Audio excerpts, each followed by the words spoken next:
भारतीय न्याय संहिता का सेक्शन 69 बेहद ज्यादा खतरनाक कानून है। पुरुषों को और कितना दबाया जाएगा इस देश में। मुझे बहुत चिंता है इस देश के बेटों की। मई महीने की बात है, बरेली में एक ऐसा मामला सामने आया जिससे अदालत भी हैरान रह गई। महिला के अत्याचार में फंसे एक लड़के को बिना किसी कारण, बिना किसी गलती के 4 साल की जेल की सजा काटनी पड़ी।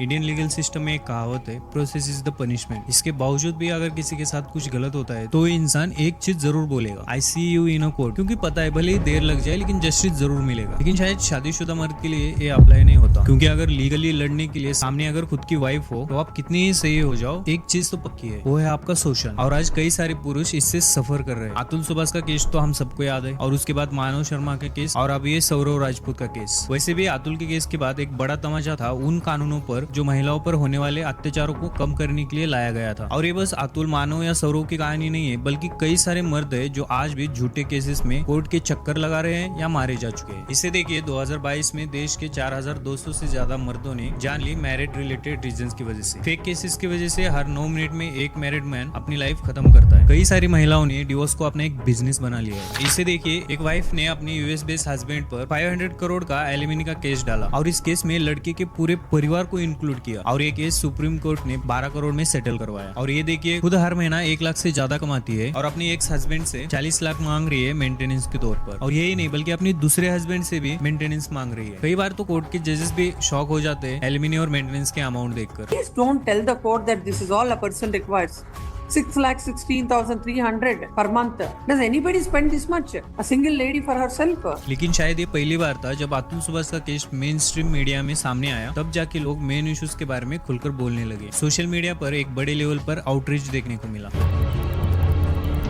और आज भी लोग सवाल उठा रहे हैं कि कैसे खराब लीगल सिस्टम, खराब जुडिशियल सिस्टम और करप्ट ऑफिसर की वजह से पुरुषों को प्रताड़ित किया जाता है। इन लॉ का तो इंटेंशन पॉजिटिव ही था, ताकि इसे वुमेन एम्पावरमेंट के लिए यूज कर सके। लेकिन धीरे धीरे इन लॉज का मेंस के खिलाफ एक वेपन की तरह यूज होने लगा। और इसमें सबसे पहले फैमिली एंड मैरिज एक्ट, इसे द हिंदू मैरिज एक्ट 1955 के नाम से लागू किया गया था। फिर इसमें समय के साथ साथ मेल डोमिनेंस की सिचुएशन को देखते हुए कई सारे चेंजेस करे गए। इसमें कई सारे प्रोविजंस रखे जिससे वुमेन्स को एक सेफ साइड मिल सके, और उन पर दबाव बनाने से पहले कोई भी मर्द 10 बार सोचे। और इन प्रोविजंस में पहला सेक्शन है सेक्शन 498A, जो डोमेस्टिक वायलेंस को प्रोटेक्ट करता है। जो डाउरी हैरेसमेंट जैसे केसेस में कोई भी लड़की इस सेक्शन के द्वारा केस रजिस्टर कर सकती है। और अगर डाउरी के लिए किसी महिला को किया जा रहा है तो उसके खिलाफ एक्शन लेना चाहिए। और डाउरी को लेकर डोमेस्टिक वायलेंस तो काफी आम बात है हमारी सोसाइटी में, लेकिन इस सेक्शन को कई बार एक हथकंडी की तरह अपनाया जाता है। मर्द लोगों को जल्दी इंसाफ ही नहीं मिलता है किसी चीज के लिए। हर परेशानी की जड़ है आईपीसी की धारा 498A। क्योंकि कोई भी महिला अपने हस्बैंड या हस्बैंड के घर वालों पर डाउरी हरेसमेंट का एलिगेशन तक लगा देती है, तो भी पुलिस उन सबको अरेस्ट कर सकती है बिना किसी इन्वेस्टिगेशन के या बिना किसी सबूत के। इस लॉ के तहत हमेशा मर्द ही एक्यूज होगा और महिला ही विक्टिम। हमारा लॉ कहता है कि हस्बैंड या हस्बैंड के रिलेटिव्स ही क्रूएलिटी कर सकते हैं, और तो और एक नॉन बेलेबल कॉग्निजेबल ऑफेंस है, और हस्बैंड या उसकी फैमिली को 3 साल या उससे ज्यादा की जेल हो सकती है। और तो और उन केसेस का क्या जहां मेल डोमेस्टिक वायलेंस का शिकार होते हैं, लेकिन उनके लिए लॉ में कोई स्पेसिफिक प्रोविजन ही नहीं है। इस रिपोर्ट को देखिए, हर 1000 में से 29 मैन डोमेस्टिक वायलेंस के विक्टिम होते हैं, लेकिन इन्हें कोई भी लीगल रिकोर्स नहीं मिलता। ये लॉ इतना डेंजरस है कि 2022 ने सुप्रीम कोर्ट ने भी इस लॉ के मिसयूज का कंसर्न जाहिर किया। कोर्ट ने कहा कि इस लॉ को लाया गया था जो हस्बैंड्स के द्वारा वाइफ्स पर होने वाले अत्याचारों को प्रिवेंट किया जा सके। लेकिन अब इसमें एक इंक्रीजिंग टेंडेंसी देखने को मिल रही है, जहां वाइफ्स इसका इस्तेमाल कर रही है अपने हस्बैंड या हस्बैंड के रिलेटिव्स के खिलाफ पर्सनल स्कोर सेटल करने में। और मानव शर्मा ने जो इससे पहले जो वीडियो बनाया था उसमें भी वो यही कहते हैं, मर्दों का कोई तो सोचो, मर्दों के बारे में कोई तो बात करे, और ऐसे ही चलते रहा तो कोई मर्द बचेगा ही नहीं जिस पर आप केस कर सको। और ये बस लॉ एंड ऑर्डर की बात नहीं है, क्योंकि हमारा लॉ तो कहता है इनोसेंट अंटिल प्रूवन गिल्टी, लेकिन उससे पहले ही हमारे समाज की नजर में we are guilty until proven. आपने भी अपने आसपास कई बार देखा होगा, हमारे समाज में या स्कूल या कॉलेजेस में कोई भी लड़की किसी लड़के पर कोई भी आरोप लगाती है तो बिना लड़के की दलील सुने लोग उसे अपराधी मान लेते हैं। आपको जसलीन कौर और सरोजत सिंह का केस तो याद होगा, जहाँ एक लड़की ने एक लड़की की बाइक पर बैठे फोटो ली और सोशल मीडिया पर अपलोड कर दी। रातों रात सरोजित का नाम बन गया दिल्ली का दरिंदा। कोर्ट ने उसे गिल्टी ठहराने से पहले ही पूरी दुनिया ने उसे गिल्टी करार दे दिया, और इससे उनकी नौकरी चली गई। उसी साल उनके पिता को इतना स्ट्रेस हुआ कि उन्हें हार्ट अटैक अटैक आ गया और उनकी मदर डिप्रेशन में चली गई। लेकिन कोर्ट में जब ट्रायल चले तो 10 डेट्स के लिए लड़की कोर्ट में अपेयर ही नहीं हुई और केस 3 साल चलने के बाद कोर्ट ने सरयुजीत को नॉन गिल्टी डिक्लेयर कर दिया। लेकिन बीच में जो इंसल्ट हुई, मेंटल हैरेसमेंट हुआ,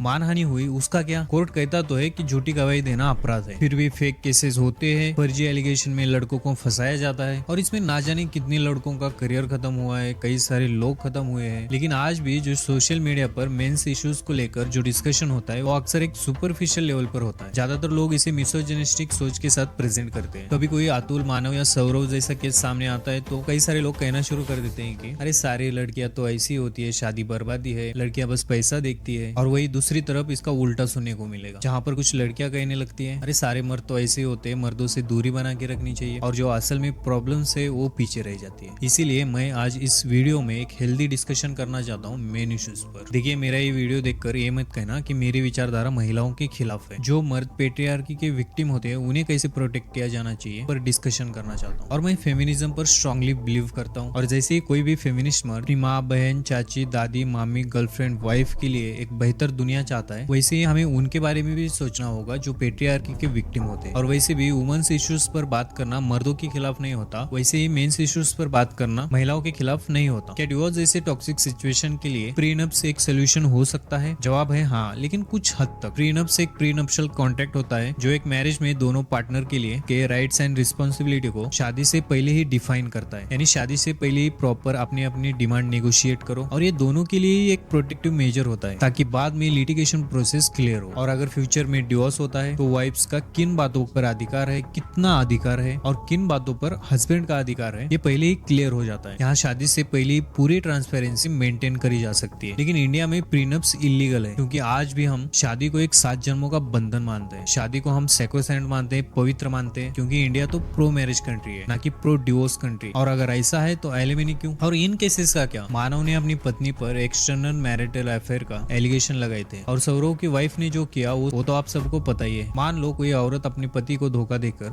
पेटर्निटी फ्रॉड करती है, यानी कोई मर्द अपने बच्चे का बायोलॉजिकल फादर ना हो और ये चीज उसे पता है, फिर भी वो मर्द ज्यादा कुछ नहीं कर सकता ताकि जो लीगल कॉम्प्लिकेशंस है वो इसे फेवर ही नहीं करते। और तो और सोसाइटियल एटीट्यूड में भी कई सारे प्रॉब्लम्स झेलने पड़ते हैं उस मर्द को। और अगर मान लो दोनों में डिवोर्स होता है तो हस्बैंड को एलिमनी और मेंटेनेंस देना होगा और तो और वाइफ को हस्बैंड की प्रॉपर्टी में हिस्सा भी मिल सकता है। अब ये अमाउंट सिटीज और कोर्ट के हिसाब से अलग अलग हो सकते हैं। For example supreme court husband के मंथली इनकम का 25% देने की बात करता है। लेकिन यहाँ पर दिक्कत वाली बात यह है कि यहाँ पर हस्बैंड की सिचुएशन को कंसीडर नहीं किया जाता। मतलब उसकी फाइनेंशियल कंडीशन कैसी है, उस पर कोई लोन्स तो नहीं, EMIs तो नहीं, इस बातों का कोई मतलब नहीं। कोर्ट ने जितना अमाउंट बोला है उसे उतना देना होगा और इससे भी कोई फर्क नहीं पड़ता कि डिवोर्स कौन ले रहा है। डिवोर्स चाहे हस्बैंड की मर्जी से हो रहा हो या वाइफ की मर्जी से हो रहा हो। और इस तरीके से चाहे तो एक औरत सीधे साधे मर्द और उसकी पूरी फैमिली को नचवा के रख देती है और वो मर्द बस वाइफ का ट्रॉमा सहन नहीं करता, बल्कि जैसे ही सिस्टम को पता चलता है कि डिवोर्स का केस है तो हर कोई ऊपर से नीचे तक अपना अपना हिस्सा मांगने लगता है। और वो औरत जब केस फाइल करने जाती है तो खुद लॉयर और पुलिस वाले उसे सजेस्ट करते हैं कि एक केस डोमेस्टिक वायलेंस और डाउरी का भी लगा ही दो और सेक्सुअल असॉल्ट भी ऐड कर दो। ये करने से आपका केस स्ट्रांग होगा और एलिमनी भी मिलेगी और एक केस आपके फेवर में आएगा। कई मर्द हिम्मत करके लड़ते हैं, सहन करते हैं और कई मर्द हार मान के अपनी लाइफ खत्म कर लेते हैं। और अगर मान भी लो सक्सेसफुली अगर डिवोर्स हो भी जाता है उन दोनों में तो बच्चे की कस्टडी किसे मिलेगी? इस आर्टिकल को देखिए। थाने फैमिली के RTI से हमें पता चला उस साल के जो 83 चाइल्ड कस्टडी के मामले थे उनमें से केवल 2 केस में पिता को बच्चे की कस्टडी मिली। चाइल्ड कस्टडी मिलना तो बहुत दूर की बात है, कई सारे मर्दों को अपने बच्चे से मिलने तक नहीं दिया जाता कई सालों तक। मेरा बेटा 11 साल का हो गया,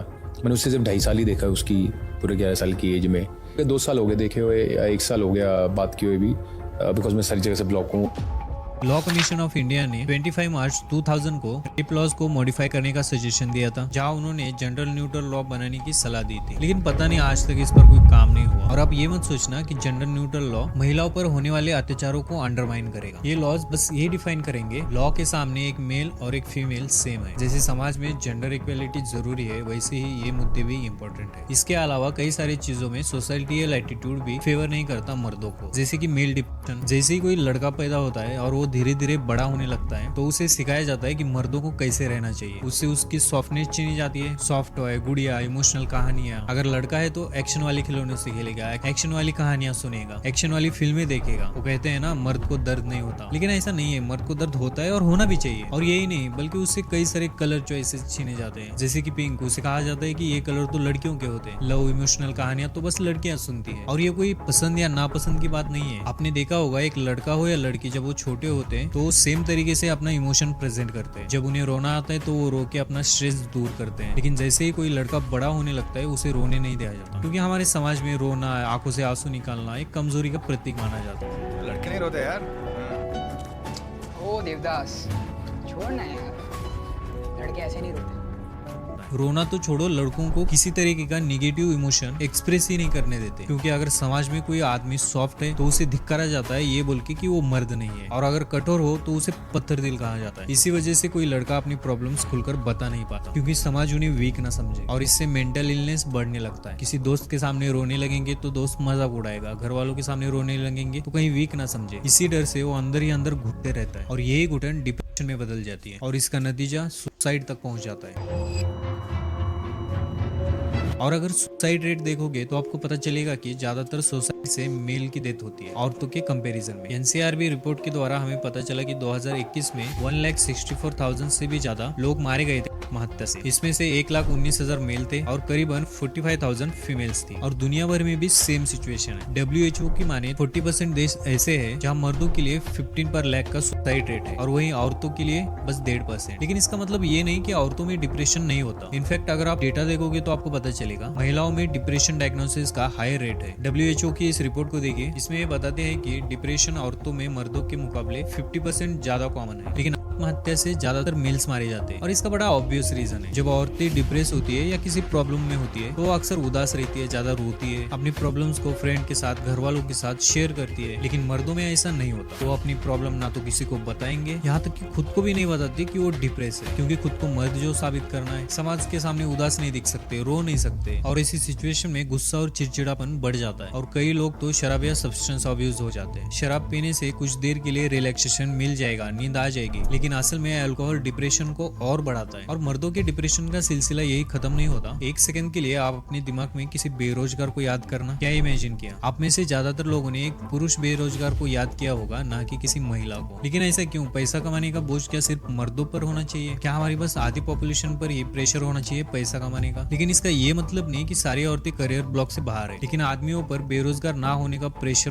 कई गुना ज्यादा है औरतों के कंपैरिजन में। अगर कोई औरत बेरोजगार है तो ठीक है, कोई बात नहीं, वो अपनी लाइफ अच्छे से जी सकती है, उसकी शादी होगी और वो हाउसवाइफ बन सकती है। और अगर यही सेम चीज अगर कोई मर्द बेरोजगार है तो ये बड़ी दिक्कत वाली बात है। ना तो शादी होगी, ना ही समाज में कोई इज्जत देगा, और हाउस हस्बैंड बनने का तो कोई चॉइस ही नहीं है। अपनी माँ जैसा बनना चाहता हूँ। कौन सी तेरी मॉम यार? She was a housewife. पागल हो गए हो तुम? मर्द हो तुम? अगर भूल गए हो तो अंदर जा एक बार चेक कर लो। हमारे समाज की पेट्रियार्कल विचारधारा कहती है कि हमेशा आदमी ही पैसे कमाएंगे और औरतें घर काम करेंगी, और अगर औरत भी नौकरी करती है, पैसे कमाती है, तो आदमी को उससे ज्यादा कमाने होंगे, नहीं तो लोग मजाक उड़ाएंगे। ये कहेंगे कि ये कैसा मर्द है जो औरत की कमाई खाता है, अरे इससे ज्यादा तो इसकी बीवी कमाती है। समाज ही नहीं बल्कि कई लड़कियों की भी यही सोच है। कई लड़कियां अरेंज मैरिज करने से मना कर देती है अगर लड़का उनसे ज्यादा ना कमाता हो तो। 2012 में इट्स लंच नाम की एक डेटिंग सर्विस ने एक स्टडी पब्लिश करी। उसमें इन्होंने बताया कि लगभग 75% लड़कियां एक बेरोजगार लड़के को डेट करने से मना करती है, और अगर डेटिंग के लिए कोई रेडी नहीं है तो शादी तो बहुत दूर की बात है। Journal of marriage and family में एक स्टडी पब्लिश हुई। इसमें इन्होंने बताया कि भले ही आज औरतें पढ़ी लिखी हो गई है, कमाने लगी है, जेंडर बैरियर्स टूट रहे हैं, लेकिन ज्यादातर औरतों को एक ऐसा हस्बैंड चाहिए जो उनसे ज्यादा कमाता हो, और ये बहुत ही परसिस्टेंट डिमांड है। आपके फ्यूचर हस्बैंड की सैलरी मिनिमम कितना होना चाहिए पर मंथ?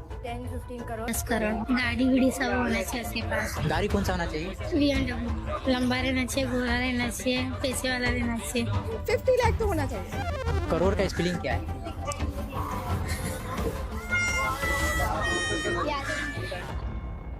और ये बस औरतों की सोच नहीं है, बल्कि बहुत से मर्द अनकंफर्टेबल फील करने लगते हैं अगर उनकी वाइफ उनसे ज्यादा कमाती हो तो। लेकिन इसमें कोई दोहराया नहीं है, लड़कियों को जब जब मौका मिला है उन्होंने खुद को साबित किया है उन करियर्स में जिन्हें लड़कियों के लिए टैबू माना जाता था। और हमारे पास कई सारे उदाहरण है। Woman train driver, woman bus driver, woman fire fighter, jet pilot, woman army officer. आज लड़कियों के लिए सिचुएशन बदल रही है। लड़कियां हर एक फील्ड में है जिन्हें मेल स्पेसिफिक माना जाता था। हमारे पास कल्पना चावला और सुनीता विलियम्स जैसे एग्जाम्पल्स है जो स्पेस में गई। इसके लिए उन्हें एडमायर भी किया जा रहा है और इनकरेज भी किया जा रहा है, लेकिन लड़कों के मामले में कोई पूछ तक नहीं रहा। ना तो लड़के नर्सरी टीचर बन सकते हैं, ना ही किसी हॉस्पिटल में नर्स का काम कर सकते हैं, और ना तो बच्चे संभाल सकते हैं और ना ही घर संभाल सकते हैं। और ज्यादातर घरों में अक्सर यही देखने को मिलता है कि कई पिता इतना बिजी रहते हैं अपने कामों में कि वो अपने बच्चों के लिए एक फ्रीली एनवायरनमेंट ही नहीं बना पाते। कई बच्चों को लगता है कि उनके पिता का रोल तभी शुरू होता है जब वो कोई गलती करे और उन्हें डांटने की जरूरत पड़ी हो, और इससे जो पिता के रिश्ते होते हैं वो अपने बच्चों से कठोर होने लगते हैं। द बीटल बैंड्स के लेजेंडरी सिंगर जॉन लेनन एक दिन वॉरेन फेरेल के पास जाते हैं। एक अमेरिकन पॉलिटिकल साइंटिस्ट है जो मेंस इश्यूज और वुमेन्स इश्यूज पर 7 किताबें लिख चुके हैं। उन्हें जॉन बताते हैं कि कैसे इन्होंने अपने काम के चक्कर में अपनी वाइफ और बच्चों को इग्नोर किया और उनका डिवोर्स हो गया, लेकिन ये सेम गलती अपनी दूसरी वाइफ के साथ नहीं करना चाहते थे। और उन्हें जैसे ही दूसरी वाइफ से बच्चा होता है वो चाहते थे कि फुल टाइम डैड बनकर अपने बच्चे की देखभाल करें, और इसके लिए उनकी बीवी भी मान जाती है। और इन्होंने कई साल अपने बच्चे के साथ घर पर गुजारे, और उस समय इनकी पत्नी योको इनका बिजनेस संभाल रही थी।